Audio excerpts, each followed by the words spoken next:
I will explain the title, of course, and there's a long subtitle, which basically is a story about almost a century of work on understanding proofs and also errors in proofs. It's mainly a story about my field. I mean, there are many stories about computational complexity that I could tell you. Today it's focused on proofs, but basically I would hope you would get a sense of the methodology and the way we work, the type of things we do, and the type of things we're interested in, the way we model things, and so on. So let me start. The plan is very simple. I won't tell you about this value of errors in proofs and mention huge impacts it had on many things, on science, technology, sort of conceptual understanding, and certainly connections with mathematics. And to tell you about the value of errors in proofs, I'll first talk about the value of errors in computation. It's something more familiar to you. These are randomized algorithms. And to do this, I'll even have to tell you beforehand about proofs and computations and their fantastic interaction. And as I said, take home is really understanding the type of flow of works in this field complexity theory, which is my area. So, as I said, proofs and computations go together for at least 2 millennia, and I'll give you just 2 points from this long history.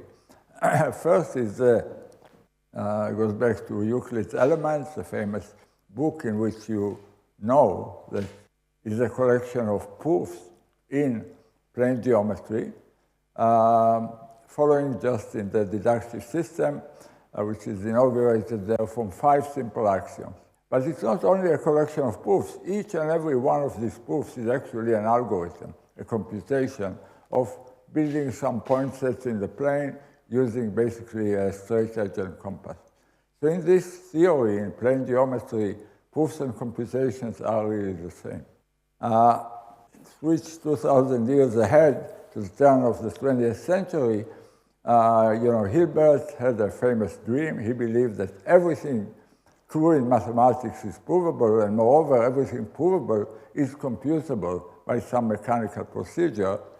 This dream, as I'm sure you know, was shattered first by Gödel's incompleteness theorem, which the first suggested equality, and then by Turing, his undecidability theorem proved the second one. For Turing, the main achievement was actually giving mathematical meaning to Hilbert and other people's notion of mechanical procedure. He defined formally what an algorithm is. Today we call it a Turing machine. One side consequence I will not talk about is that this created the computer revolution, but we are talking math here, so I will skip that. And I want to talk about algorithms. Algorithms in this lecture will always be for decision problems. There's some set S, and the decision problem associated with this is I give you an input, and I ask whether this input is in X, whether the input is in S or not. Or I have to prove to me that X is in S. And he defined Turing 2 sets, 2 families of sets, the recursive ones and the recursive enumerative ones. The first are sets computable by finite algorithms, algorithms which always hold. The second are sets which are provable to finite algorithms. And he famously proved that these are different. And in other words, here, proofs and computations are separate. There are things provable which are not computable. I just want to mention that one way to view the famous P versus NP question is just replace finite by efficient. If we insist that algorithms run in polynomial time, then these analogs, these finitary analogs of R and RE and P and NP, and of course, the question whether they are different is a huge open question in mathematics. To start talking about proofs, I want to really give you examples because I want a framework that will encapsulate proofs. It's very elegant. And the main, you can think of even about plain people in the street understanding of what an argument means or what's a proof, what's convincing even. So the setting will be that we have some claim, as I said, like some number is prime or some graph is Hamiltonian, some claim in mind, and there are two players in this game. One is a verifier, someone who would love to know the answer, but is too weak to compute it, and one who knows everything, infinitely clever, but cannot be trusted. So some verification has to happen. And so the prover is maybe sending an argument to the verifier, and the verifier will check. So let's see some examples of proof systems, very simple proof systems of this scenario. One is a proof system just for proving that a number is composite. So a claim would be this integer is a composite integer. What would an argument look like? We all know where you provide two smaller numbers whose product is this number. So the verification procedure is just multiplying these two numbers in the argument and see whether it gets the input. And the verifier can accept or reject. This is a very efficient algorithm, multiplication of two numbers. So the verifier is efficient, and this will be always the case in all my examples. In general, of course, it works for any composite number. You can prove this way any composite number. And moreover, you cannot prove that a prime number is composite. So this is a really proof system. The theorems of this proof system are simply the list of composite numbers. I want to stress that we never talk about the difficulty of coming out with the argument. This can be very complex. We don't care. In fact, in this particular case, cryptography rests on the fact that, or in the belief that finding factorization is difficult. Here's another example, Sudoku, a proof system for Sudoku puzzles. Here a claim would be that a puzzle like this is solvable. Unlike the newspaper, some puzzles are not solvable. And what would be an argument? We're just filling of the square with the missing numbers, and the verification would be just checking the rules of Sudoku. Again, verification, checking the rules is just syntactics, very easy. What are the theorems in this proof system? It's just simply all the solvable Sudoku puzzles, and I want to stress that this is not a finite problem. You can make it general for any size because you can extend the Sudoku rules to any size board. Here's another example which is more mathematical. In fact, we saw already one deductive proof system for plain geometry. Here's another one, piano arithmetic, and there are numerous others in mathematics. Here you have a list of axioms. In this case, you are working with formulas over integers in piano arithmetic. So the obvious commutativity and associativity and other things we are familiar with. We have deduction rules which tell us how to infer that a formula is true given other formulas that are true, like modus ponens here. And an argument for some claim, what would be a claim? Would be a formula which is supposed to be universally true. Well, you have a list of other formulas, and each of them, what will be verification, checks that each element in this list is either an axiom or follows from previous statements, from previous formulas using one of the deduction rules. So again, verification is very efficient. It's a very, again, syntactic thing to verify proof, an argument.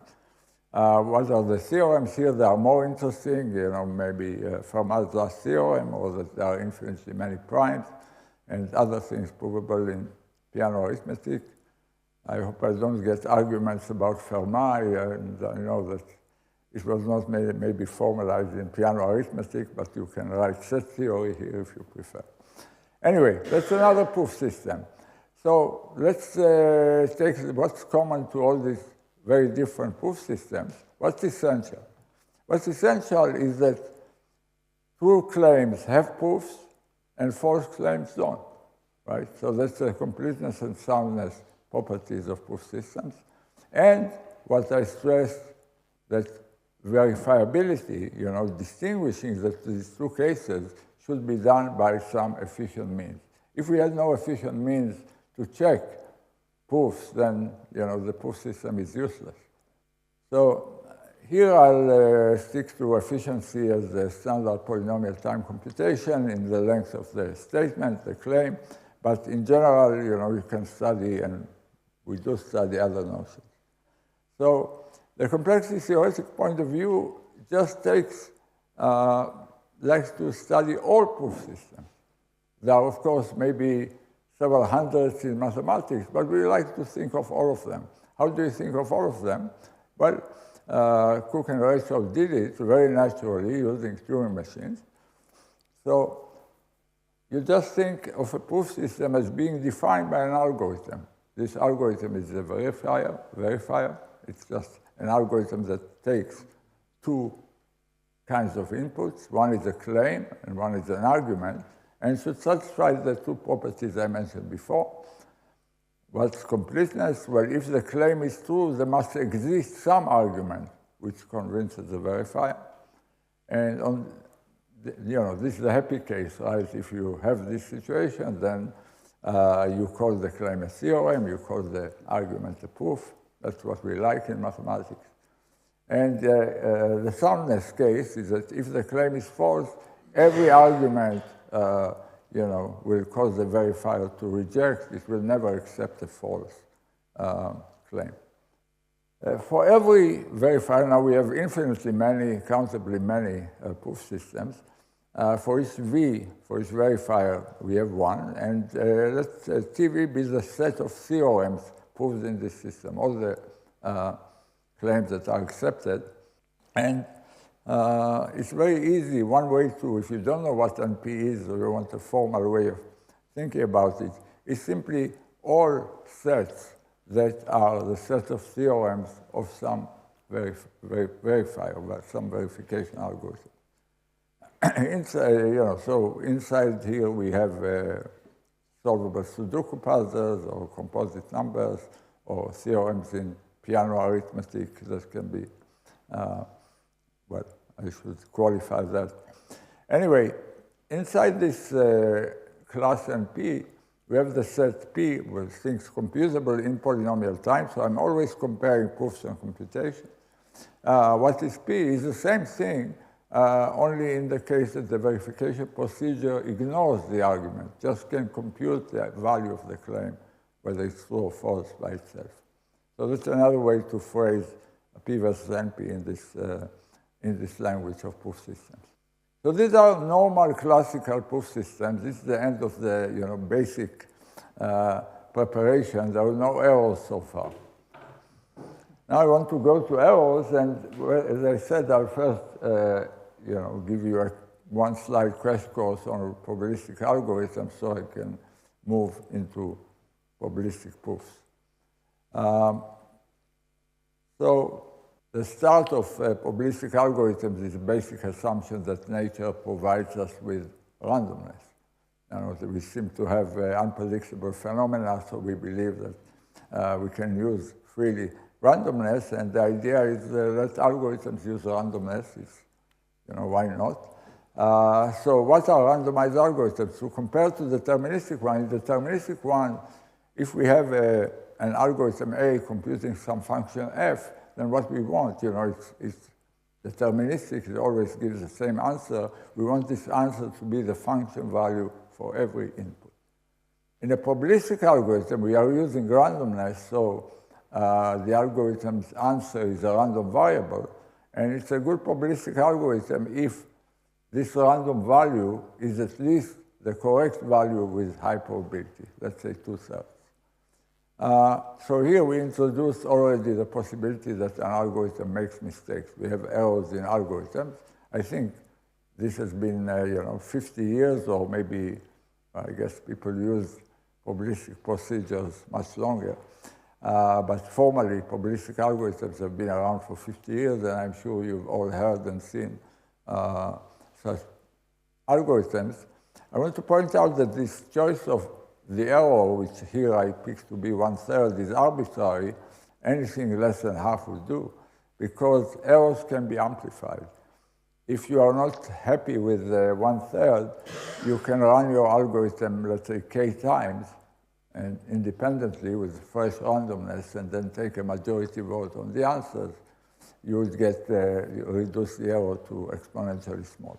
So errors can be reduced arbitrarily. What's the value of allowing errors in algorithms? Why should we tolerate errors at all? Well, obviously, because it seems to give us, more. We seem to be able to solve many more problems, at least so it seems.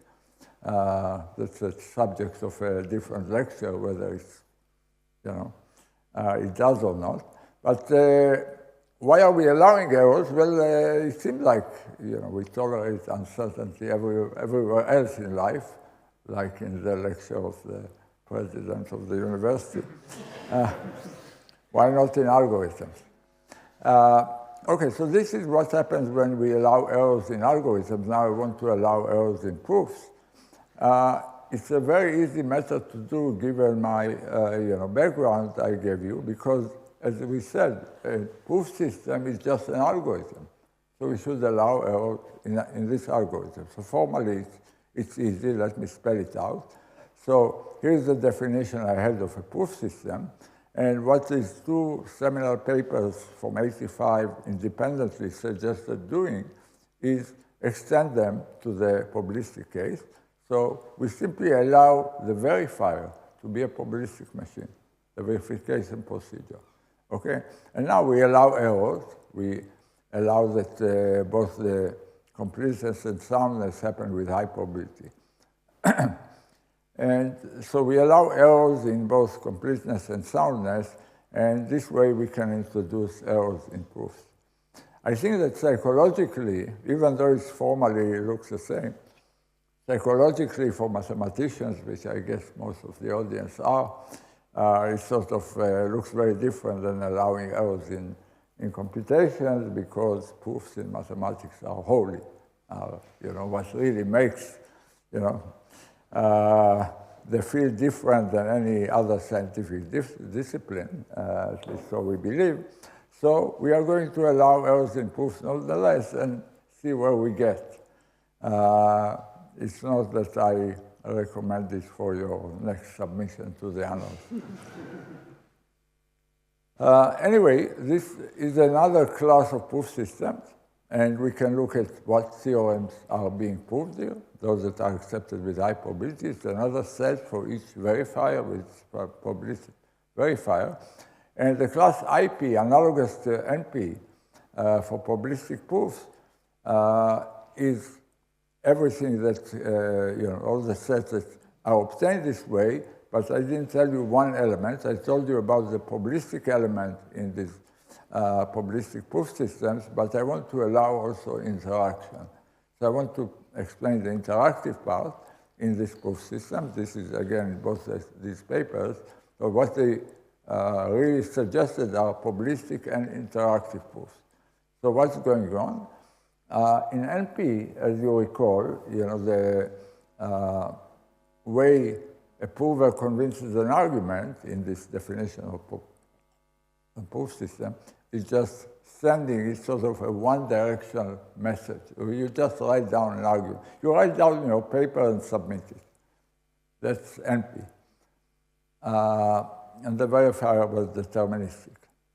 In IP, in interactive probabilistic proofs, you do what I said. You allow the verifiers to be randomized. You allow completeness and soundness with high probability, but you also allow a real interaction between the verifier and the prover. So you allow the verifier to contact the prover and ask questions and interrogate him or her for a while, and then decide whether to accept or reject. Whenever there is a new model of computation or a new model in general, you should ask whether it's reasonable, whatever reasonable should mean. I think that allowing interaction is completely reasonable. I mean, we are in a lecture where people ask questions, so interactions are certainly certainly natural in mathematics. When we do math, we converse with each other and so on.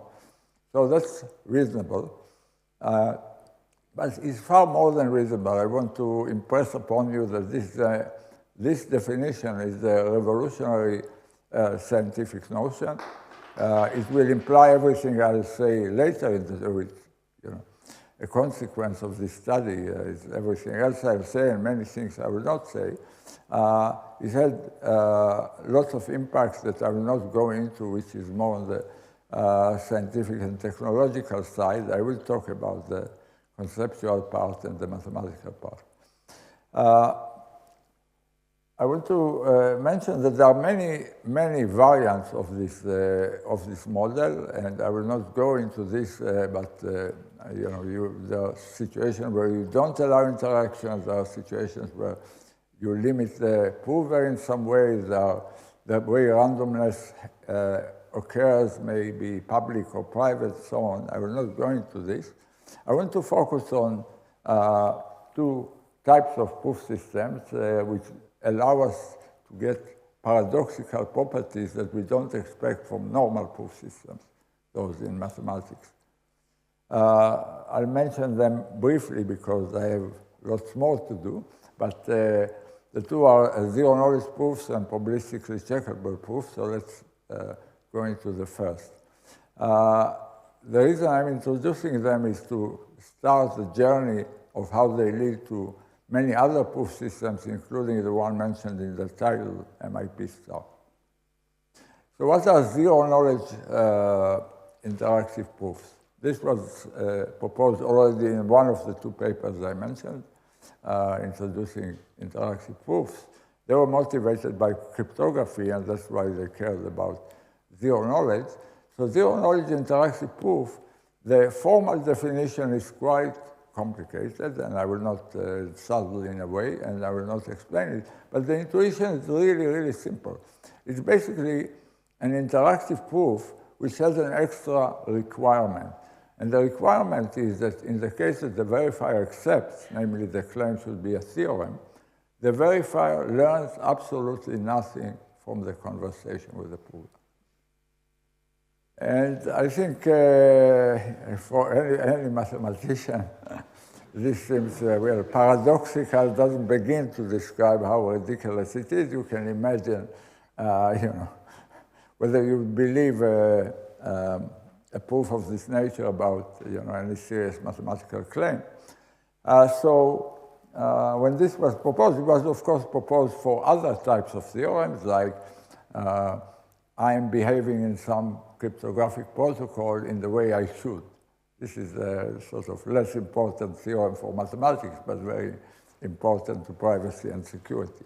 Anyway, we want this type of demand, and the question which theorems enjoy this kind of zero-knowledge property. In some sense, you can think, when is the last time I convinced my friend of something they didn't believe without giving them any information? And the answer is, quite surprising, is that everything you can prove in zero-knowledge. Formally, it's already almost 40 years old now, we proved with Goldreich and Micali that under an assumption, what is the assumption that one-way functions exist, you can just think factoring is difficult. So if factoring is difficult, then everything provable, namely NP, is provable in zero-knowledge in this model. I'm not going to explain how to prove this. The proof of this theorem is a normal proof.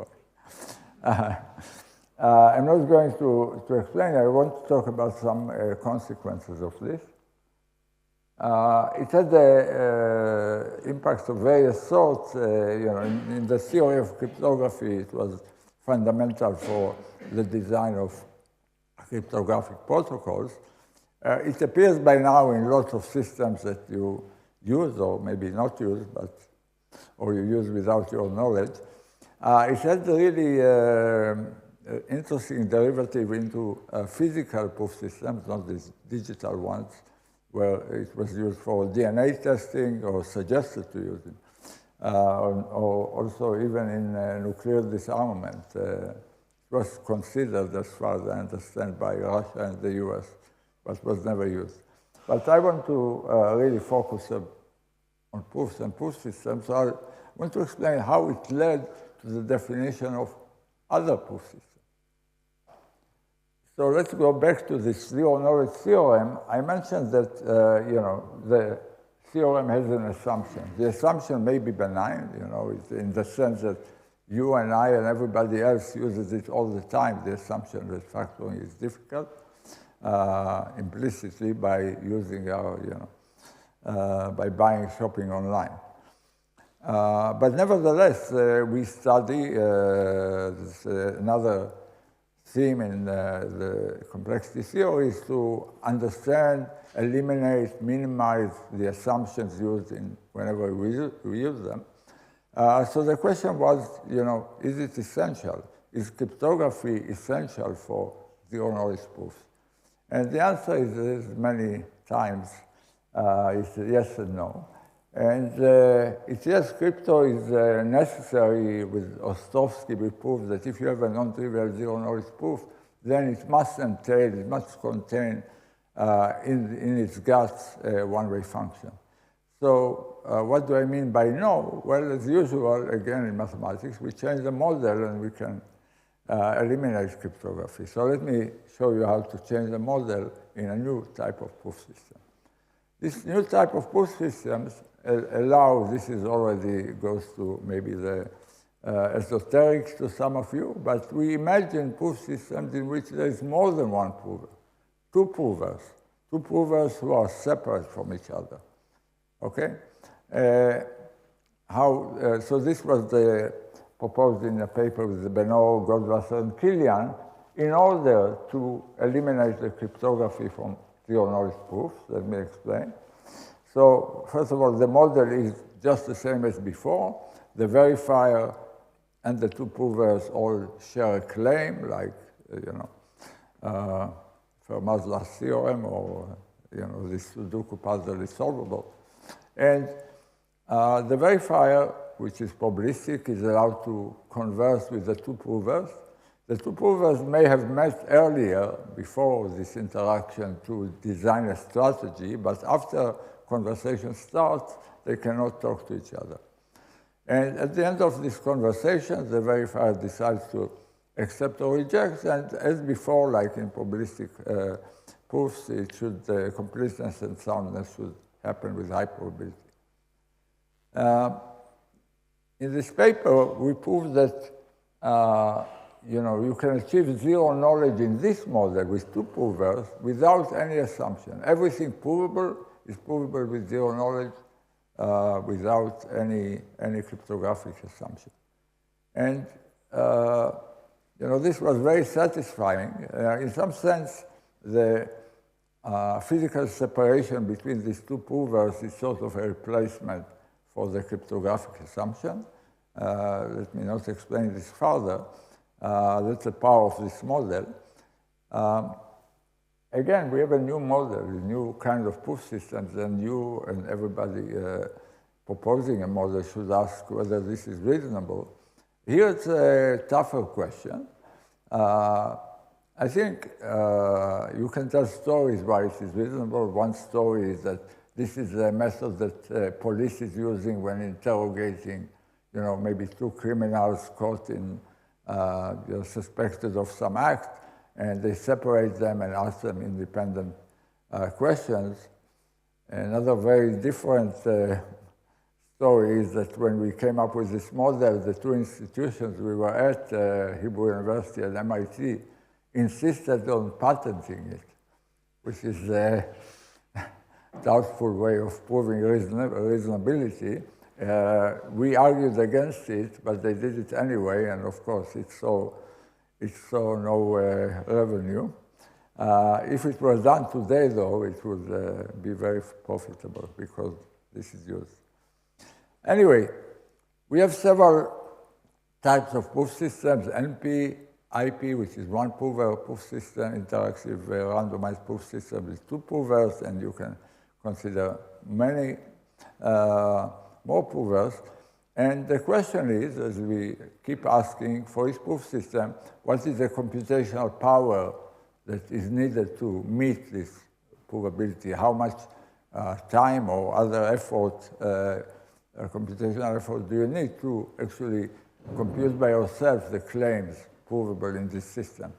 And there were trivial kind of inclusions. It was easily seen that everything provable in IP with one prover can be computed in polynomial space, that everything provable in with two provers or many provers can be done in non-deterministic exponential time. That's the exponential analog of NP. And this seems like trivial ones, and everybody expects that they will be, sharpened afterwards. But the opposite happens. Like within a couple of years, we obtained really complete understanding of computational power of these proof systems. I will not go through this list. There are many acronyms in complexity theory, and it's very hard to keep track of them all. I want to stress that these results, the computational characterization of these proof systems, all have really conceptual meanings. And let me not read them here, but it's, all of this can be explained at high level. Okay, let me give you one. IP equals P space really mean that winning strategies in games like chess can be efficiently verifiable. Actually, I remember explaining it to Peter Schulze in my office at a high level probably a decade ago. Yeah, it's unlike NP, where there's, you want to show that there exists an argument, there exists a factorization of an integer. Winning strategies in games have an alternating nature, right? For every move I make, you have a rebuttal, so that for every move I make, you have an answer, and so on, at the end of which I win the game of chess. This doesn't seem like something that would have a proof of the deterministic NP nature. Anyway, there are similar characterizations. I want to talk just about the last one, which is a really interesting characterization of the class NP by probabilistically checkable proofs. I'll tell you about them. It's another type of paradoxical property of a proof system. So again, this allowing randomness, allowing errors in proofs, allow us, whenever you feel it's reasonable to have errors in proofs, allows you to get these paradoxical properties that are useful. Beforehand, it was in cryptography. Here, it turns out to be in optimization. So let me describe to you these probabilistically checkable proofs. It's a model that's very similar to NP. It's a non-interactive model. We go back to the situation where the prover just sends a single message to the verifier. The verifier is still probabilistic and should be correct with high probability. So what's the twist, what's the added paradoxical requirement is that we allow the verifier to look only at 20 bits of the proof. So no matter how many pages you wrote in your paper, when it gets to the referee has to decide whether it's correct or not, but can look only at 20 maybe random symbols in the proof. Yeah, so this laughter is, of course, begged for. You will ask the same question you asked with zero knowledge. What can you expect? Which proofs, which claims would have proofs of this nature? How can you find a bug in a 100-page proof? Well, as before, okay, so this is an example. I don't know what Wiles is doing these days, but maybe he's trying to prove the Riemann hypothesis. After producing 1,000 pages of a document, you would like to check it. Can this be checked by reading just a few bits of the proof? And as before, as with zero knowledge, despite all the laughter, everything provable has a proof which can be checked with very high probability by reading 20 bits. Every such, this is a universal phenomena. You can achieve this amazing proof by spot check for every theorem. This is a famous PCP theorem of Aurora et al. And I think this amazing practical implication is not there yet. Of course, you realize that you have to take the original proof and convert it to a format which can be verified in this way, and they provide the conversion. It's a very efficient algorithm, so it's not a real problem to do it. I think it was just not implemented yet, and one problem is that we don't write our proofs in a completely formal way.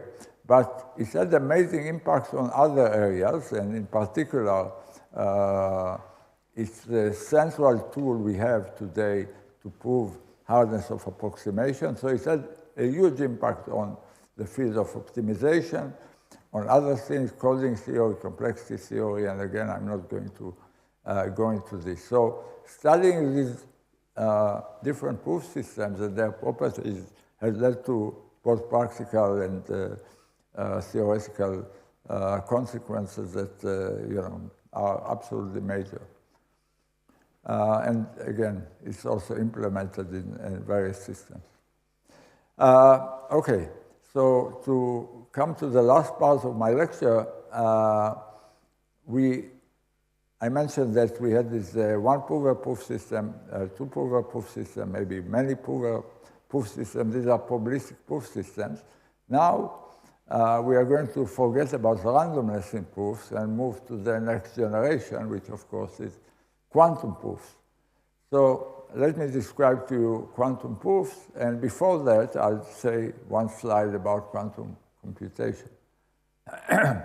So, like with randomness, the world seems to supply us with quantum phenomena. Quantum mechanics seems to be, the right theory for what goes on microscopically, and we can ask why not use it in algorithms. And in fact, that's what Manning and Feynman suggested in the early 80s, that we build computers who are based on quantum mechanical properties. So allow you, for example, to manipulate quantum superposition with the unitary operations instead of manipulating bits with logical operations. And this was formalized, and today we have quantum Turing machines, and we have polynomial time quantum Turing machines, and the class that's analogous to polynomial time in the quantum world is called BQP. It's like the BPP for probabilistic ones. And it's easy to see that quantum is at least as strong as probabilistic computation. We don't know by how much. I think that the watershed event that happened in '94 seemed to convince everybody that it's far more powerful than probabilistic one, because Peter Shaw discovered the quantum polynomial time algorithm to factor integers and to solve discrete logarithm, the two problems in the foundations of cryptography. What is saving us, allowing us still to shop online, is that, of course, quantum computers were not built yet. So this is a theoretical result. It will become practical whenever we have a quantum computer, and that's a separate discussion. Currently, we don't have it.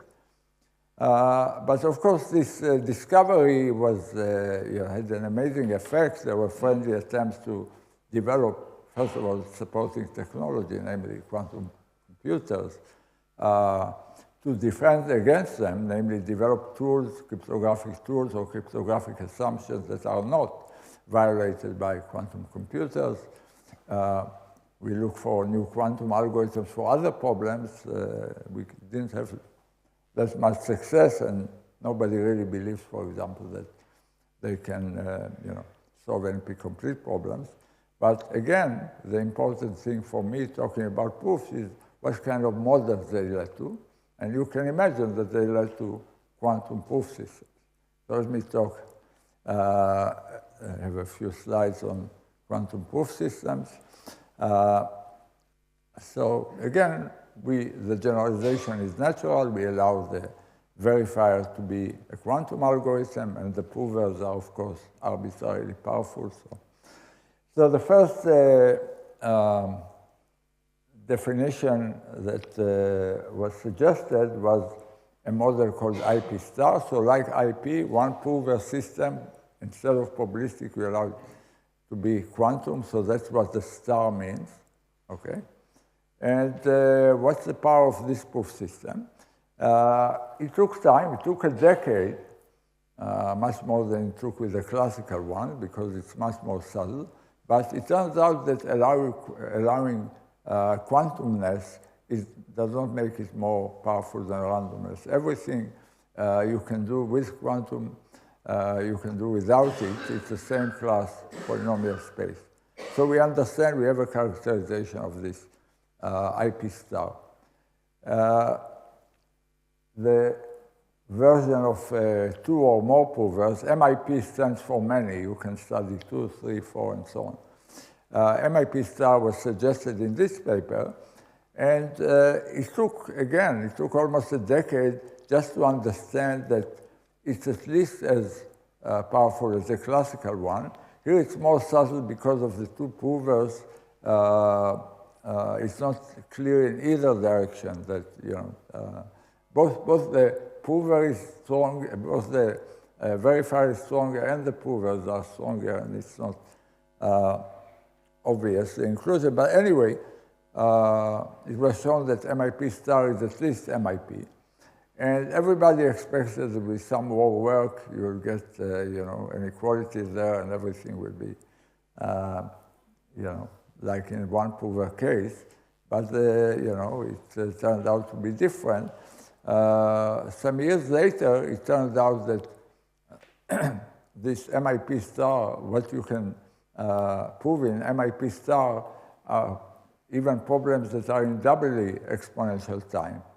And so something was off, and it was not clear how far it will go. And it went, to something that looks sort of, to me, still, even though I know large parts of this proof, is still very mysterious. MIP star is equal to the class RE. So I remind you that in the first slide, I defined RE as a recursively innumerable set that Turing defined, which contain this halting problem, the problem that's uncomputable. So in this proof system, you can convince someone, an efficient verifier, of claims that are not computable at all, It's very mysterious. The proof is like 200 pages. It's amazing. And at this point, with people with no intuition, or even people with intuition, say, okay, this is these complexity theories are having a lot of fun, and they are defining new things, and they are discovering things, and some of the things are, look weird or unbelievable. So what? So here is so what. What is amazing about this result is not just how surprising and unintuitive it is, but that it has a huge impact, and it's growing on mathematics and on physics. So it's provided in the same paper. Some of the connections were known and some were discovered there. It resolved in quantum information theory the Pearson problem. In the theory for Neumann algebras, it provides a counterexample to the famous Cohn's embedding conjecture, and to other conjectures in group theory and so on. And I'll say something about connections to physics. I'm not going to explain this here, of course. I have maybe 7 minutes. I want to explain something about the connection to physics and something about the different approaches of physics and of complexity theory for understanding a very similar object. So in the original definition of this class, they already pointed out two connections to physics. Let me talk about them in more detail. So let me go back to describing what is MIP star. Actually, it's a very simple kind of game. So already with MIP, just to prove without, just with randomness, this paper noticed that in this conversation between the verifier and the provers, one message is enough. You never gain from really long interaction. One question suffices. And we can anyway encode the claim into the verifier probability of acceptance.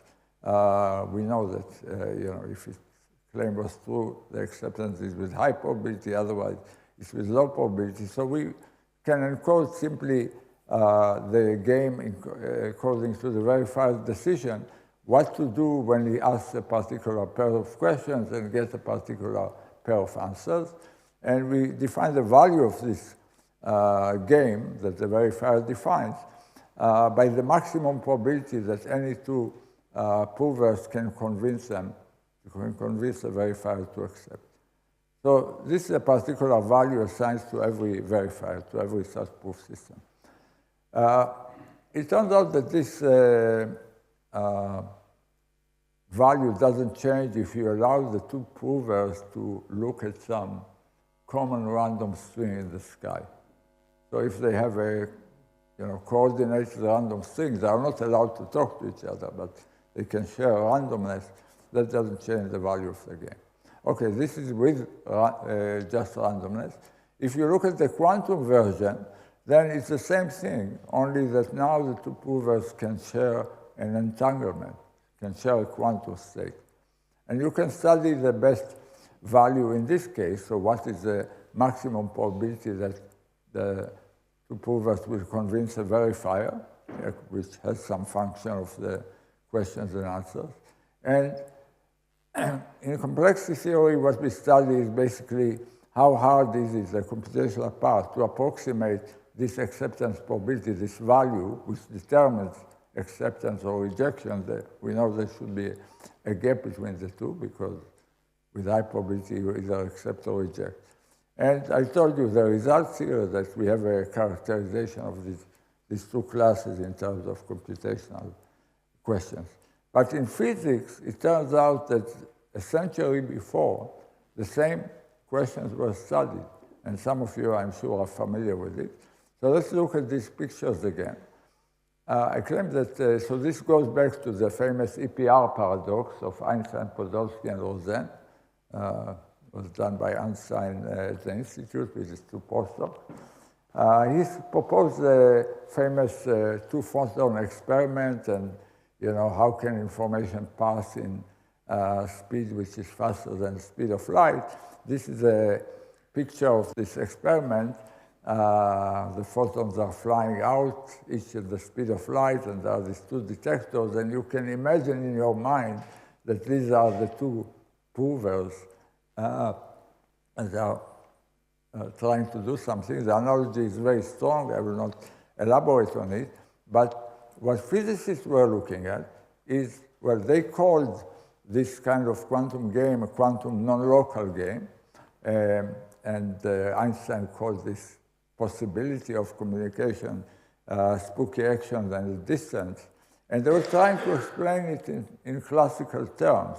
Classical terms are basically what we call 2IP.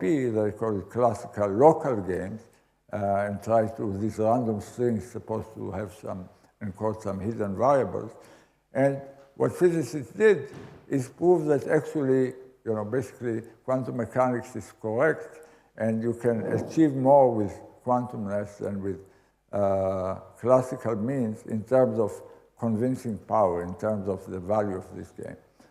So summarizing these two approaches, both communities were studying this classical and quantum value of such games. In physics, it was motivated by Einstein and his collaborators in trying to understand whether quantum mechanics, which he didn't believe in, is a complete theory.